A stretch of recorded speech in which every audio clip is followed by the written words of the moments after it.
तो दोस्तों, आज मैं आप लोगों के लिए खौफनाक और सस्पेंस से भरी हुई कहानी लेकर आया हूं।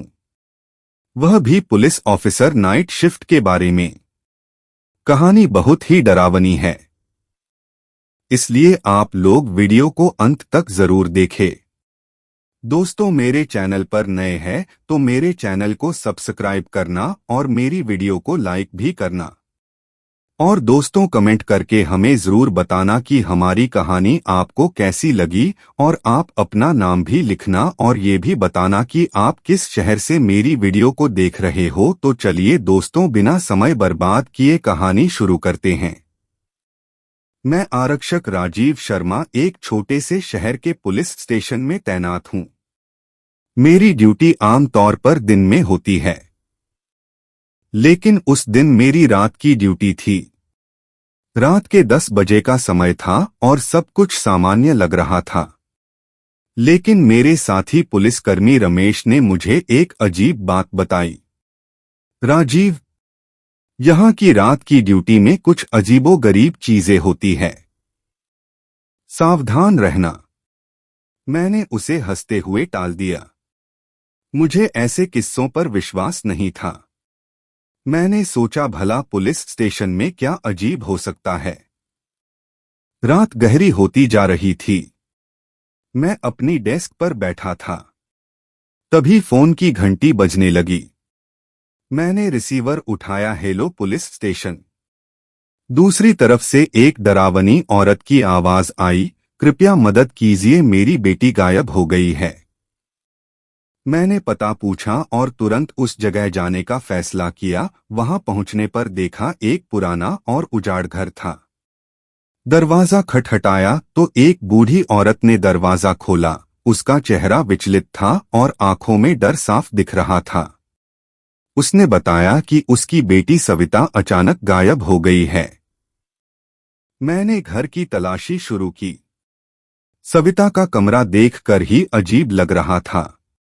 कमरे में पुरानी तस्वीरें और अजीबोगरीब चीजें बिखरी हुई थी। एक कोने में एक पुराना खिलौना पड़ा था जो घूरता हुआ प्रतीत हो रहा था। मैंने जैसे ही उसे उठाया, अचानक खिलौने से एक अजीब सी आवाज आई, सविता मर चुकी हैं। मैं चौंक गया। ऐसा लगा जैसे किसी ने मेरे कान में फुसफुसाया हो, लेकिन कमरे में कोई नहीं था। मैंने उस खिलौने को वापस रख दिया और बाहर आकर बूढ़ी औरत से पूछा, क्या यहाँ कोई और है? उसने सर हिलाया। नहीं, यहाँ सिर्फ मैं और मेरी बेटी रहते हैं। मैंने उसे सांत्वना दी और वापस पुलिस स्टेशन आ गया। लेकिन मेरे मन में उस खिलौने की आवाज गूंज रही थी। जैसे ही मैंने पुलिस स्टेशन में कदम रखा, रमेश दौड़ता हुआ आया। राजीव, तुम्हें कुछ अजीब लगा? मैंने उसे सब बताया तो वह गंभीर हो गया। उसने कहा, इस इलाके में कई अजीब घटनाएं हो चुकी है। पिछले साल भी एक लड़की गायब हो गई थी और बाद में उसकी लाश जंगल में मिली थी। रात के 2 बज गए थे। मैं अपने केबिन में बैठा हुआ था जब अचानक लाइट्स टिमटिमाने लगी और हवा में ठंडक बढ़ गई। लगा जैसे कोई मेरे पास ही खड़ा हो। तभी अचानक दरवाजे पर खटखट की आवाज आई। मैंने उठकर दरवाजा खोला तो कोई नहीं था, लेकिन फर्श पर खून के निशान थे जो बाहर की तरफ जा रहे थे। मैं उन निशानों का पीछा करते हुए बाहर निकला। खून के निशान मुझे पुलिस स्टेशन के पीछे के पुराने जंगल की ओर ले गए। जैसे जैसे मैं जंगल में आगे बढ़ता गया, मेरे दिल की धड़कन तेज होती गई। अचानक मुझे एक अजीब सी आवाज सुनाई दी, जैसे कोई रो रहा हो। मैंने टॉर्च जलाकर चारों ओर देखा पर कोई नहीं था। आगे बढ़ते हुए मैंने देखा कि खून के निशान एक पुराने टूटे फूटे कुएं के पास खत्म हो गए थे। मैं कुएं के पास पहुंचा तो लगा जैसे कोई मुझे अंदर खींच रहा हो। मैंने अपनी पूरी ताकत लगाकर खुद को छुड़ाया और पीछे हट गया। तभी मुझे कुएं के अंदर से आवाज आई, मुझे बचाओ। मैंने हिम्मत जुटाकर कुएं के अंदर झांका। वहां सविता थी जो घबराई हुई थी और रो रही थी। मैंने तुरंत रस्सी डालकर उसे बाहर निकाला। वह बहुत डरी हुई थी और उसने बताया मुझे उस खिलौने ने खींच लिया था। हम वापस पुलिस स्टेशन लौटे और मैंने रमेश को सब बताया।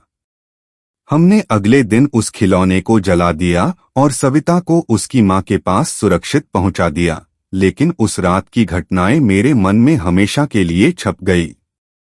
मुझे एहसास हुआ कि रात की ड्यूटी में सचमुच कुछ अजीब होता है। अब हर बार जब रात की ड्यूटी होती है तो मैं सतर्क रहता हूं, क्योंकि मैं जानता हूं कि अंधेरे में कुछ ऐसी शक्तियां हैं जिन्हें समझना हमारे बस में नहीं है। रात की उस घटना के बाद मैं और रमेश अधिक सतर्क हो गए थे। हमने सोचा कि उस पुराने खिलौने को जलाने से सब कुछ सामान्य हो जाएगा, लेकिन हमें नहीं पता था कि असली डरावनी कहानी अभी बाकी थी। कुछ दिनों बाद एक और अजीब घटना घटी। एक रात मेरी ड्यूटी फिर से लगी। रमेश छुट्टी पर था और मैं अकेला था। उस रात का माहौल कुछ ज्यादा ही भयानक था। पुलिस स्टेशन के बाहर की सड़कें सुनसान थी और हवा में अजीब सी ठंडक थी। रात के करीब 1 बजे का समय था जब अचानक एक व्यक्ति स्टेशन में घबराया हुआ आया। उसने बताया कि पास के पुराने मकान में अजीबोगरीब आवाजें आ रही है। मैंने तुरंत उसे शांत कराया और उस मकान की तरफ चल पड़ा। मकान पर पहुंचने पर देखा वह वही घर था जहां सविता और उसकी मां रहती थी, लेकिन इस बार घर पूरी तरह अंधेरे में डूबा हुआ था। मैं अंदर दाखिल हुआ तो घर की दीवारों पर खून के निशान थे। मैंने आवाज दी, कोई है? कोई जवाब नहीं मिला, लेकिन कमरे में किसी की मौजूदगी का एहसास हो रहा था। मैंने सविता के कमरे का दरवाजा खोला। वहां कुछ अजीब सी गतिविधियां हो रही थी। हवा में ठंडक बढ़ गई और कमरे में चारों ओर अंधेरा फैल गया। तभी अचानक दरवाजे के पीछे से किसी ने मेरा हाथ पकड़ लिया। मैं चौंक गया और मुड़कर देखा। वहां सविता खड़ी थी, लेकिन उसकी आंखें सुनी थी और चेहरे पर अजीब सी मुस्कान थी। मैंने डरते हुए पूछा, सविता तुम यहाँ क्या कर रही हो? उसने धीमी आवाज में कहा, वो वापस आ गया है। मैंने पूछा, कौन वापस आ गया है? तभी अचानक कमरे की खिड़की अपने आप खुल गई और जोर से हवा चलने लगी।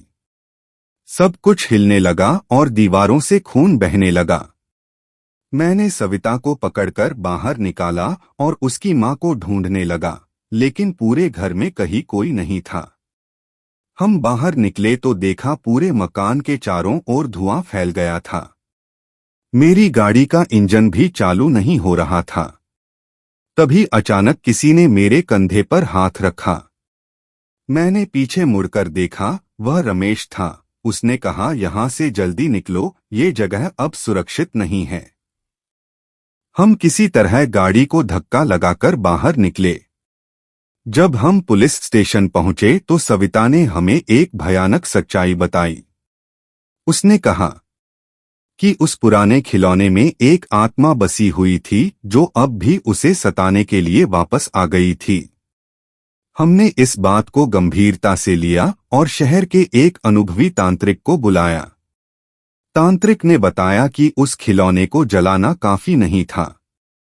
हमें आत्मा को पूरी तरह से शांति प्रदान करनी होगी। तांत्रिक ने हमें एक अनुष्ठान करने को कहा। हमने उस पुराने घर में जाकर अनुष्ठान किया। तांत्रिक ने मंत्रों का जाप शुरू किया और सविता को बीच में बैठाकर पूजा की। जैसे जैसे मंत्रों का प्रभाव बढ़ा, घर में अजीब घटनाएं घटने लगी। खिड़कियां अपने आप बंद खुलने लगी, दीवारों से खून बहने लगा और हवा में चीखें गूंजने लगी। तांत्रिक ने कहा, डरो मत, या आत्मा की आखिरी कोशिश है, इसे शांत करने के लिए ध्यान मत भटकावो। हमने अपनी आंखें बंद कर ली और तांत्रिक की बातों पर ध्यान केंद्रित किया। धीरे धीरे चीखें कम होने लगी, खून बहना बंद हो गया और हवा शांत हो गई। अनुष्ठान समाप्त होते ही तांत्रिक ने कहा, अब आत्मा शांति में है। उस रात के बाद शहर में फिर कभी ऐसी घटनाएं नहीं हुई, लेकिन मेरे दिल में वो रात की घटनाएं हमेशा के लिए बसी रही। मैंने सीखा कि रात की ड्यूटी सिर्फ जिम्मेदारी नहीं, बल्कि साहस की परीक्षा भी होती है। अंधेरे में छिपी शक्तियां का सामना करना इतना आसान नहीं, लेकिन सही जानकारी और साहस से हर समस्या का समाधान निकाला जा सकता है। तांत्रिक के अनुष्ठान के बाद कुछ महीनों तक सब कुछ सामान्य था।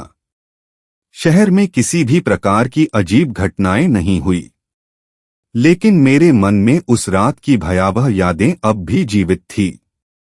मुझे लगता था कि उस आत्मा ने हमें पूरी तरह से नहीं छोड़ा है। एक रात फिर से मेरी ड्यूटी लगी। रमेश ने मुझसे कहा, राजीव, आज रात फिर से सावधान रहना। पिछले कुछ दिनों से मैंने अजीब आवाजें सुनी हैं। मैंने उसकी बातों को ध्यान में नहीं लिया और अपनी ड्यूटी पर लग गया। रात के 12 बजे का समय था जब फोन की घंटी फिर से बजी। इस बार फोन पर किसी ने कुछ नहीं कहा, बस एक अजीब सी आवाज आई, जैसे किसी ने गहरी सांस ली हो। मैंने फोन रख दिया और सोचा कि शायद कोई मजाक कर रहा हो। रात के 2 बजे के करीब पुलिस स्टेशन के बाहर किसी ने जोर से दरवाजा खटखटाया। मैंने दरवाजा खोला तो वहां कोई नहीं था, लेकिन फर्श पर वही खून के निशान थे। मेरा दिल तेजी से धड़कने लगा। मैंने उन निशानों का पीछा करना शुरू किया और वे निशान मुझे उसी पुराने मकान की ओर ले गए। मकान के पास पहुंचते ही मुझे वहां की हवा में अजीब सी ठंडक महसूस हुई। घर की खिड़कियां बंद थी और अंदर से कोई आवाज नहीं आ रही थी। मैंने हिम्मत जुटाकर दरवाजा खोला और अंदर दाखिल हुआ। जैसे ही मैंने सविता के कमरे का दरवाजा खोला, वहां का दृश्य देखकर मैं स्तब्ध रह गया। सविता की मां दीवार पर लटकी हुई थी और उसके चेहरे पर अजीब सी मुस्कान थी। मैंने तुरंत ही पुलिस स्टेशन को सूचना दी और बाकी टीम को बुलाया। जब तक वे पहुंचे मैंने घर की तलाशी ली। मुझे सविता का कहीं भी कोई पता नहीं चला। रमेश और बाकी पुलिसकर्मी पहुंचे और हमने पूरे घर की छानबीन की, लेकिन सविता का कोई सुराग नहीं मिला। रात के 4 बजे जब हम सभी घर के बाहर खड़े थे, तभी अचानक हमें घर के अंदर से फिर से आवाजें सुनाई देने लगी। रमेश ने कहा, लगता है हमें तांत्रिक को फिर से बुलाना होगा। तांत्रिक को बुलाया गया और उसने फिर से अनुष्ठान किया, लेकिन इस बार आत्मा ने और भी ज्यादा हिंसक प्रतिक्रिया दी। तांत्रिक ने हमें बताया, ये आत्मा बहुत ताकतवर है, इसे सिर्फ अनुष्ठान से शांत नहीं किया जा सकता। हमें इसका असली कारण खोजना होगा। हमने तांत्रिक के कहने पर पुराने रिकॉर्ड्स खंगालने शुरू किए। हमें पता चला कि वह घर पहले एक पागल खाने के रूप में इस्तेमाल होता था। वहां पर कई लोगों को बंदी बनाकर रखा गया था और उन पर अत्याचार किए गए थे। उनमें से कई लोगों की आत्माएं अब भी वहां बसी हुई थी। तांत्रिक ने हमें बताया, हमें उन आत्माओं को शांति दिलाने के लिए उनके नाम और कहानियों को जानना होगा, तभी हम उन्हें मुक्ति दिला सकते हैं। हमने पुराने रिकॉर्ड्स से उन लोगों के नाम और कहानियों निकाली। तांत्रिक ने एक बड़ा अनुष्ठान आयोजित किया, जिसमें उन सभी आत्माओं को मुक्ति दिलाने की कोशिश की गई। अनुष्ठान के दौरान हमें कई अजीब चीजें महसूस हुई। दीवारों पर छाए चलने लगी, हवा में चीखें गूंजने लगी और पूरे घर में एक अजीब सी ऊर्जा फैल गई। तांत्रिक ने कहा, अब सब मिलकर इन आत्माओं के नाम ले और उन्हें शांति की प्रार्थना करें। हमने तांत्रिक के निर्देशानुसार उन आत्माओं के नाम लेकर शांति की प्रार्थना की। धीरे धीरे चीखें कम हो गई, छाए गायब हो गई और घर में शांति फैल गई।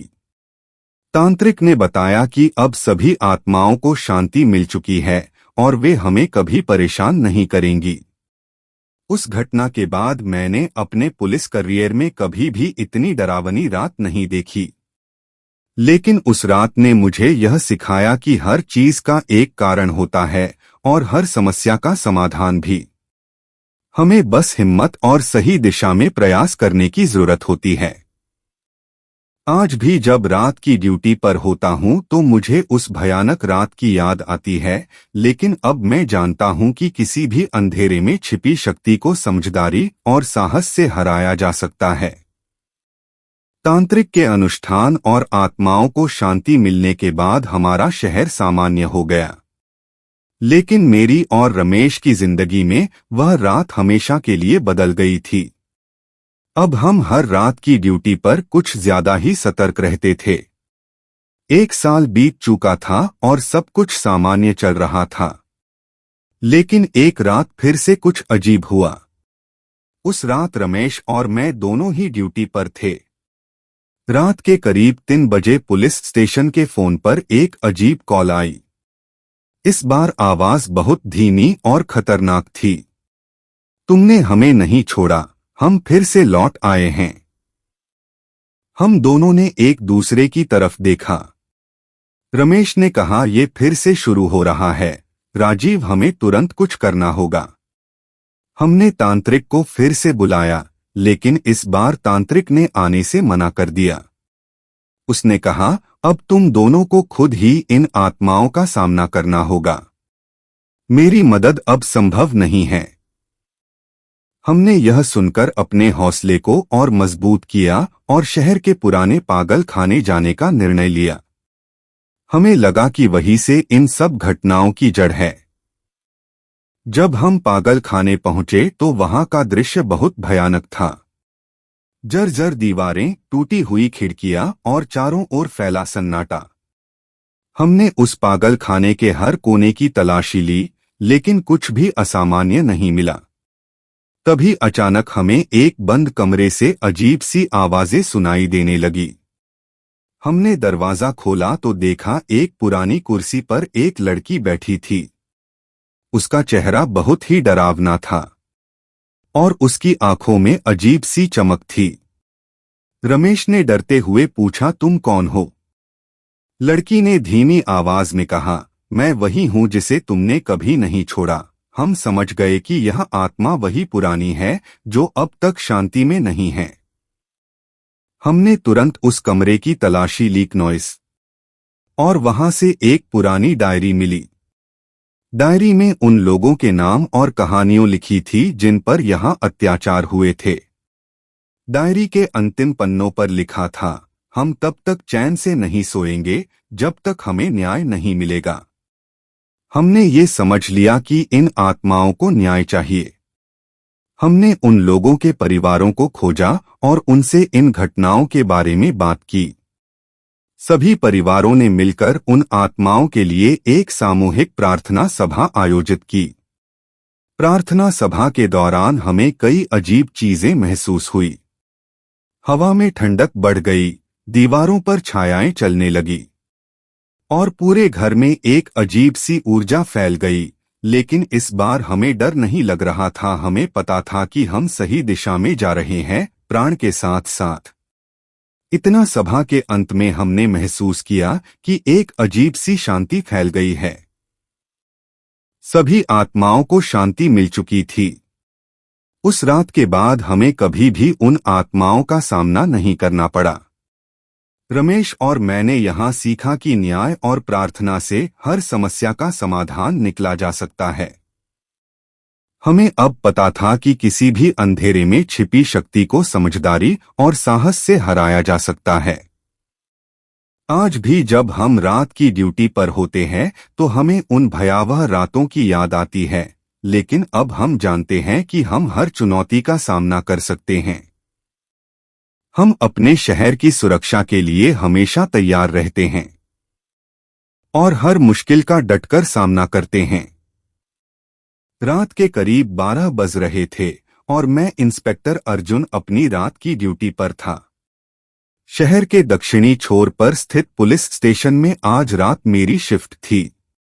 यह स्टेशन लगभग वीरान इलाके में था, जहां बहुत कम ही लोग आते जाते थे। इस इलाके में कुछ खास नहीं था।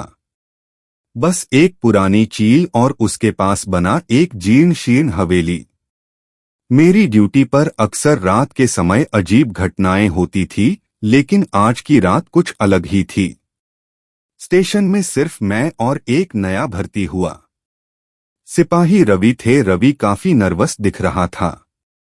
शायद ये उसकी पहली रात की ड्यूटी थी। रात के लगभग 1 बजे फोन की घंटी बजी। मैंने फोन उठाया और दूसरी तरफ से एक डरावनी फुसफुसाती आवाज सुनाई दी। Hello police station. मैं जवाब दिया। आपको झील के पास जाना होगा, आवाज ने कहा। वहां कुछ अजीब हो रहा है। मैंने उस आवाज को गंभीरता से नहीं लिया, लेकिन जब वह बार बार जोर देकर कहने लगी तो मैंने रवि को साथ लिया और झील की ओर चल पड़ा। झील पुलिस स्टेशन से लगभग 10 मिनट की दूरी पर थी। हम जब झील पर पहुंचे तो वहां का दृश्य बहुत ही खौफनाक था। चारों तरफ घना अंधेरा और झील का पानी बिल्कुल स्थिर था। हमें वहां कोई भी नजर नहीं आ रहा था, लेकिन हमें कुछ अजीब सी आवाजें सुनाई दे रही थी। सर, ये आवाजें कैसी हैं? रवि ने डरते हुए पूछा। शायद झील में मछलियां हैं, मैंने कहा। लेकिन मेरा दिल भी अजीब तरह से धड़क रहा था। हम धीरे धीरे झील की ओर बढ़े और अचानक हमें झील के किनारे पर एक अधूरी नाव दिखाई दी। नाव के पास हमें कुछ झिलमिलाती लाइटें नजर आई जो धीरे धीरे हमारी ओर बढ़ रही थी। मैंने रवि को इशारा किया कि वह चुप रहे, और हम दोनों ने झाड़ियों के पीछे छिपकर देखा। कुछ देर बाद उन लाइटों के पास हमें एक आदमी की परछाई दिखाई दी। वह परछाई धीरे धीरे झील के किनारे चल रही थी और हम उसकी हरकतों को ध्यान से देख रहे थे। सर, वह आदमी कौन हो सकता है? रवि ने फुसफुस आकर पूछा। मुझे नहीं पता, लेकिन हमें उसके पास जाकर देखना चाहिए, मैंने कहा। हम दोनों धीरे धीरे झाड़ियों से बाहर निकले और उस आदमी की ओर बढ़े। जब हम उसके करीब पहुंचे तो हमें उसकी पहचान स्पष्ट नहीं हो पा रही थी। उसका चेहरा अंधेरे में छिपा हुआ था। अचानक वो आदमी मुड़ा और उसकी आंखें लाल चमकने लगी। मैं और रवि दोनों ही डर के मारे पीछे हट गए। आप कौन है? मैंने हिम्मत जुटाकर पूछा। वो आदमी बिना कुछ कहे हमें घूरता रहा। उसकी आंखों में ऐसी रहस्यमयी चमक थी जो हमें और भी डरा रही थी। अचानक वो आदमी झील के पानी में कूद गया और देखते ही देखते गायब हो गया। रवि ने घबरा कर कहा, सर, हमें यहाँ से चलना चाहिए, लेकिन मुझे लगा कि इस रहस्य को सुलझाना बहुत जरूरी है। मैंने रवि से कहा, हम अभी नहीं जा सकते, हमें पता लगाना होगा कि ये सब क्या है। हम झील के किनारे पर खड़े होकर उस आदमी की तलाश करने लगे। तभी हमें झील के दूसरे किनारे पर एक चमकती हुई रोशनी नजर आई। हम तेजी से उस ओर बढ़े। जब हम वहां पहुंचे तो हमने देखा कि एक पुरानी डायरी और एक टूटा हुआ लैंप पड़ा हुआ था। मैंने डायरी उठाई और उसे खोलकर पढ़ना शुरू किया। उसमें लिखा था कि ये डायरी 1 साल पहले गुम हुए आदमी की है, जिसका नाम राजेश था। राजेश ने अपनी आखिरी एंट्री में लिखा था कि वह इस झील में कुछ अजीब चीजें देख रहा है और उसे लगता है कि कोई उसे मारने की कोशिश कर रहा है। सर, ये सब बहुत डरावना है, रवि ने कहा। हाँ, लेकिन हमें पता लगाना होगा कि राजेश के साथ क्या हुआ, मैंने कहा। हमने झील के आसपास और तलाश करने का फैसला किया। तभी हमें एक पुरानी हवेली दिखाई दी जो झील के पास स्थित थी। हवेली बहुत ही खौफनाक लग रही थी और ऐसा लग रहा था जैसे वहां कई सालों से कोई नहीं गया हो। हमने हिम्मत जुटाई और हवेली के अंदर घुसे। अंदर का माहौल बहुत ही डरावना था। दीवारों पर मकड़ियों के जाले थे और हर जगह धूल जमा थी। हमें एक सीढ़ी नजर आई जो ऊपर की ओर जा रही थी। हम दोनों ने धीरे धीरे सीढ़ी चढ़ना शुरू किया। ऊपर की मंजिल पर हमें एक कमरा दिखा जिसका दरवाजा थोड़ा सा खुला हुआ था। हम कमरे के अंदर घुसे और देखा कि वहां एक पुराना लकड़ी का बिस्तर और एक टूटा हुआ आईना था। आईने में हमें अपनी परछाइयां नजर आ रही थी, लेकिन अचानक हमें लगा कि परछाइयां हिल रही है, जबकि हम स्थिर खड़े थे। सर, ये आईना, ये तो बहुत अजीब है, रवि ने डरते हुए कहा। शायद ये कोई ऑप्टिकल इल्यूजन है, मैंने कहा, लेकिन मेरे दिल में भी डर समा गया था। तभी हमें आईने के पीछे से किसी के हंसने की आवाज आई। हम दोनों ने एक साथ मुड़कर देखा, लेकिन वहां कोई नहीं था। कमरे में अजीब सी ठंडक बढ़ती जा रही थी। हमें समझ नहीं आ रहा था कि यह सब क्या हो रहा है। हमें यहां से तुरंत निकलना चाहिए, मैंने कहा, और रवि ने सहमति में सिर हिलाया। हम तेजी से सीढ़ियां उतरने लगे, लेकिन तभी हमें लगा कि किसी ने हमारा पीछा करना शुरू कर दिया है। हम और तेजी से भागने लगे, लेकिन जैसे ही हम हवेली से बाहर निकले, दरवाजा खुद ब खुद बंद हो गया और एक जोरदार आवाज हुई। हमने मुड़कर देखा और पाया कि दरवाजे पर खून के निशान बने हुए थे। ये सब क्या हो रहा है?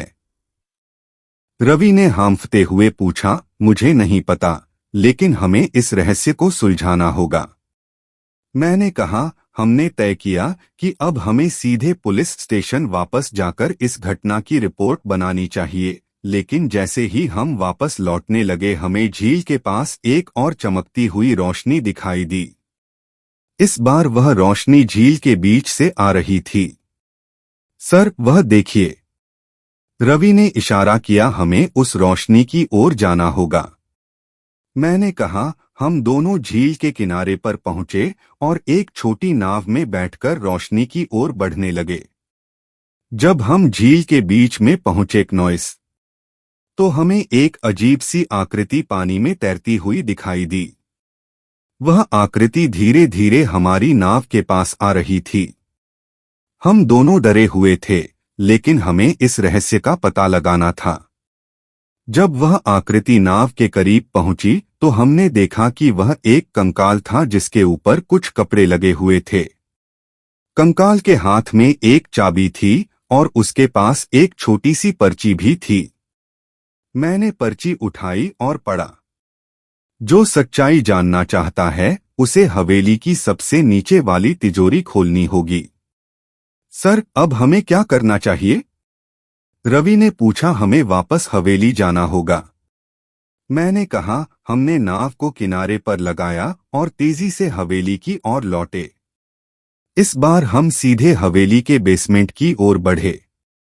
बेसमेंट में बहुत अंधेरा था और हमें डर लग रहा था कि वहां कोई खतरा हो सकता है। हमने चाबी से तिजोरी खोली और उसके अंदर हमें एक पुरानी तस्वीर और कुछ दस्तावेज मिले। तस्वीर में वही आदमी था जिसे हमने झील के किनारे देखा था। दस्तावेजों में लिखा था कि यह आदमी राजेश है और वह इस हवेली का मालिक था। उसे किसी ने धोखे से मारकर झील में फेंक दिया था। ये तो बहुत भयानक है, रवि ने कहा। हाँ, और अब हमें इस सच्चाई को उजागर करना होगा, मैंने कहा। हमने उन दस्तावेजों को सबूत के रूप में रखा और वापस पुलिस स्टेशन लौट आए। हमने पूरी घटना की रिपोर्ट बनाई और अगले दिन इस मामले की जांच शुरू की। धीरे धीरे सच्चाई सामने आई और हमें पता चला कि राजेश को उसके व्यापारिक साझेदार ने मारकर उसकी संपत्ति हड़प ली थी।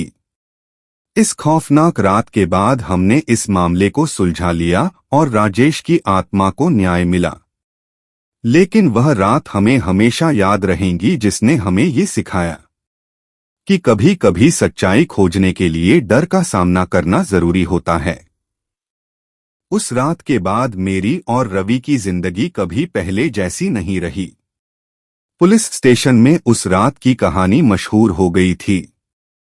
हर कोई हमारी बहादुरी की तारीफ कर रहा था, लेकिन हमें पता था कि उस डरावनी रात ने हमारी हिम्मत और समझ को एक नई दिशा दी थी। कुछ दिनों बाद मैं और रवि राजेश के घर वालों से मिलने गए। जब हमने उन्हें सारी घटना बताई और राजेश की डायरी और दस्तावेज सौंपे तो उनकी आंखों में आंसू आ गए। वे बहुत दिनों से इस न्याय की उम्मीद कर रहे थे और अब उन्हें राहत मिली थी। इस घटना के बाद उस हवेली को सील कर दिया गया और झील के पास एक स्मारक बनाया गया ताकि लोग राजेश की कहानी और उस रात के बारे में जान सके। ये स्मारक उन सभी के लिए एक चेतावनी थी जो लालच और धोखे का सहारा लेते हैं। हमारी उस रात की बहादुरी ने हमें शहर में हीरो बना दिया था, लेकिन हमारे दिल में वह डर और सिहरन हमेशा बनी रही। कभी कभी रात के सन्नाटे में मुझे राजेश की लाल आंखें और उसकी खौफनाक परछाई याद आ जाती थी, लेकिन मैंने सीखा कि सच्चाई की तलाश में हमें अपने डर का सामना करना ही पड़ता है। रवि और मैंने अभी कई रातों की ड्यूटी की, लेकिन अब हमें पता था कि अंधेरे में छिपे रहस्य को उजागर करने की हिम्मत हमारे अंदर है। हमने उस डरावनी रात से बहुत कुछ सीखा और उसे अपनी जिंदगी का हिस्सा बना लिया। और इस तरह राजेश की आत्मा को न्याय मिला और हमने एक और रहस्य को सुलझा लिया। लेकिन हर रात जब भी मैं उस झील के पास से गुजरता, मुझे वह रात याद आ जाती जिसने हमारी जिंदगी बदल दी थी। हमें उस रात की याद दिलाती थी कि पुलिस का काम सिर्फ कानून को लागू करना ही नहीं, बल्कि न्याय दिलाना और सच्चाई की खोज भी है, चाहे वह रास्ता कितना भी डरावना क्यों ना हो। इस तरह हमारे लिए हर रात एक नई चुनौती बन गई और हम हर रात उस अंधेरे का सामना करने के लिए तैयार रहते थे, पुलिस की वर्दी पहने हुए। हम हर उस सच्चाई को उजागर करने का संकल्प लिए रहते थे जो अंधेरे में छिपी होती थी। कुछ महीनों बाद हमें खबर मिली कि उसी झील के पास कुछ और अजीब घटनाएं हो रही है। आसपास के गांव वालों ने बताया कि रात में वहां से अजीब आवाजें आती हैं और कभी-कभी झील के किनारे पर रोशनी दिखाई देती है। उस रात के अनुभव के बाद मैं और रवि किसी भी रहस्य को हल करने के लिए पूरी तरह तैयार थे। हमें लगा कि शायद राजेश के मामले से जुड़ा कोई और पहलू छूट गया हो, इसलिए हमने फिर से झील की ओर जाने का फैसला किया। इस बार हमने कुछ और पुलिस वालों को भी साथ लिया ताकि कोई कमी ना रहे। हम जब झील के पास पहुंचे तो वहां की चुप्पी और अंधकार ने हमें फिर से उसी खौफनाक रात की याद दिला दी। हम धीरे धीरे झील के किनारे पर चलने लगे और ध्यान से आसपास का निरीक्षण करने लगे। अचानक हमें झील के दूसरी ओर एक चमकती हुई रोशनी नजर आई। हमने तुरंत उस ओर बढ़ना शुरू किया। रोशनी धीरे धीरे बढ़ रही थी और हमें लगा कि यह कोई और संकेत हो सकता है। जब हम उस स्थान पर पहुंचे तो देखा कि रोशनी एक पुरानी लालटेन से आ रही थी जो झील के किनारे पर रखी हुई थी। यहाँ कोई तो जरूर है, मैंने धीरे से कहा और अपने साथी पुलिस वालों को इशारा किया कि वे सतर्क रहे। हमने लालटेन के आसपास तलाश शुरू की और अचानक हमें झील के पानी में कुछ हलचल नजर आई। जब हम करीब पहुंचे तो देखा कि पानी में एक और कंकाल तैर रहा था। ये दृश्य हमारे लिए और भी खौफनाक था। हमने उस कंकाल को बाहर निकाला और देखा कि उसके कपड़े वही थे जो राजेश के पास मिले दस्तावेजों में वर्णित थे। ये तो बहुत ही अजीब है, रवि ने कहा। हाँ, लगता है कि राजेश अकेला नहीं था। इस मामले में और भी लोग शामिल हो सकते हैं, मैंने कहा। हमने उस कंकाल के पास से एक और पर्ची पाई जिसमें लिखा था, सच्चाई अभी भी छुपी है, हवेली की गुप्त सुरंग में जाओ। हमने तुरंत हवेली की ओर जाने का फैसला किया। जब हम हवेली पहुंचे तो हमने बेसमेंट की गहराई में जाने की तैयारी की। हमारे साथ के पुलिस वाले भी सतर्क थे और हमने मिलकर हवेली के हर कोने की जांच की। बेसमेंट में एक और गुप्त दरवाजा मिला जो हमें पहले नहीं दिखा था। हमने दरवाजा खोला और देखा कि वहां एक लंबी सुरंग थी। सुरंग बहुत ही अंधेरी और संकरी थी, लेकिन हमें वहां जाना ही था। हमने टॉर्च जलाकर सुरंग में प्रवेश किया। सुरंग के अंदर का माहौल बहुत ही डरावना था। हर कदम पर हमें ऐसा महसूस हो रहा था कि कोई हमें देख रहा है। सुरंग के अंदर हमें दीवारों पर अजीब चित्र और चिन्ह दिखाई दिए, जो किसी पुराने और रहस्यमयी संस्कृति के प्रतीत हो रहे थे। अचानक हमें सुरंग के अंत में एक बड़ा कक्ष नजर आया। जब हम कक्ष में पहुंचे तो वहां का दृश्य देखकर हमारी सांसें थम गई। कक्ष के बीचों बीच एक पुरानी वेदी थी, जिसके चारों ओर कई कंकाल पड़े हुए थे। वेदी पर एक पुरानी किताब रखी हुई थी, जिस पर खून के धब्बे थे। ये सब क्या है? रवि ने हैरानी से पूछा। मैंने किताब उठाई और उसे खोलकर पढ़ना शुरू किया। किताब में लिखा था कि यह स्थान एक पुरानी पंथ का केंद्र था, जहां बलि दी जाती थी। पंथ के सदस्य अपनी ताकत बढ़ाने के लिए मासूम लोगों की बलि देते थे। हमें इन सब का पता लगाना होगा और इस पंथ के बचे हुए सदस्यों को पकड़ना होगा। मैंने कहा। हमने उस कक्ष से सारे सबूत इकट्ठे किए और वापस पुलिस स्टेशन लौट आए। अगले कुछ हफ्तों में हमने गहन जांच की और पंथ के बाकी सदस्यों का पता लगाया। उन्हें गिरफ्तार किया गया और उनके खिलाफ कड़ी कार्रवाई की गई। इस रहस्य को सुलझाने के बाद हमें महसूस हुआ कि हमारी जिम्मेदारी सिर्फ कानून लागू करना नहीं है, बल्कि समाज को उन खतरनाक ताकतों से भी बचाना है जो अंधेरे में छिपी रहती है। उस खौफनाक रात में हमें न सिर्फ बहादुर बनाया, बल्कि हमें ये भी सिखाया कि सच्चाई की राह में डर का सामना करना ही पड़ता है। हमने अब तक कई मामलों को सुलझाया, लेकिन वह रात हमेशा हमारे लिए एक सबक रही, जिसने हमें यह सिखाया कि असली हीरो वही है जो अंधेरे में भी सच्चाई का पीछा करता है। दोस्तों, चलो देखते हैं कि कल की वीडियो में किस किस ने कमेंट किया था। रीता शर्मा पहले नंबर पर है, सुभाष दूसरे नंबर पर है, शर्जा तीसरे नंबर पर है, एमनी श्रीदेवी चौथे नंबर पर है, सीमा पांचवीं नंबर पर है। तो मुझे उम्मीद है कि आपको वीडियो पसंद आएगा और कृपया मेरे चैनल को सब्सक्राइब करें और वीडियो को लाइक करें। अगले वीडियो में मिलते हैं, तब तक के लिए अलविदा।